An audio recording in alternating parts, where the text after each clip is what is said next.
weird because it came out of nowhere. The thought came out of nowhere. My wife told me to film this video because I shared it in a Bible study dinner tonight.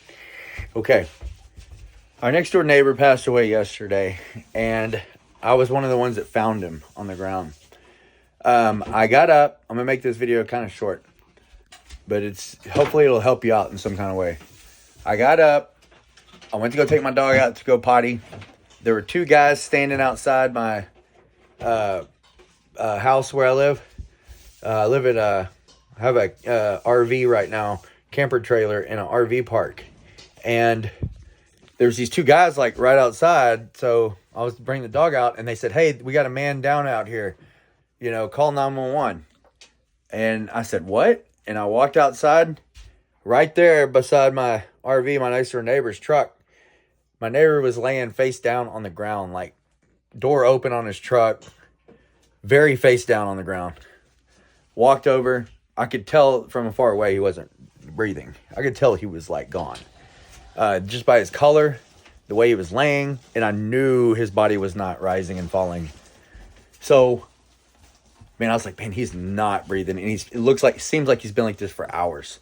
Because just the color in his face where it was touching the ground was all purple. It was horrid to see.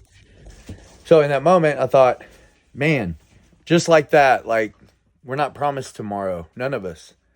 Like that could be me. That could be you. And the first thing I thought of was like, why didn't I immediately went to my regrets and what ifs. And why didn't I? Only ifs. Why didn't I talk to him about Jesus and see if his eternal salvation was secure in Jesus Christ alone? And then that made me think, well, why aren't I doing that with other people I know? And his time is short. Like it comes like a thief, like so quick, bam. I think he dropped dead. They said of a heart attack. So he died immediately. He did have some health problems, but pray for his family. His name's Philip, and I don't know his family's name, but just pray for Philip's family right now because they're mourning. And anyway, I got to thinking, and I did ask his son, and we found out he was a believer in Jesus. But I texted my dad and I texted some people, and I think the blessing that can come out of it, what I shared, they asked what blessing, I shared this in Bible study because they said, what blessing can you share? Like something good. And I was like, well, that's such a tragedy. That's so horrible that he passed away.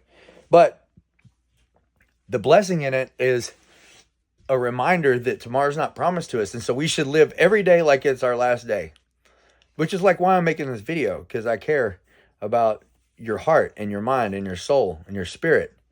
So I pray that you would, just dwell on that fact that we aren't promised tomorrow, and tell your loved ones that you love them. Like, live your fullest life you can live. Like, don't live like, oh, well, I've got time, because you may not. Like, to think, oh, I've got time, that's not an accurate worldview. That is not a correct paradigm to have. Live every day like it's your last day. I hope that's encouraging. Love you. God bless you. Bye.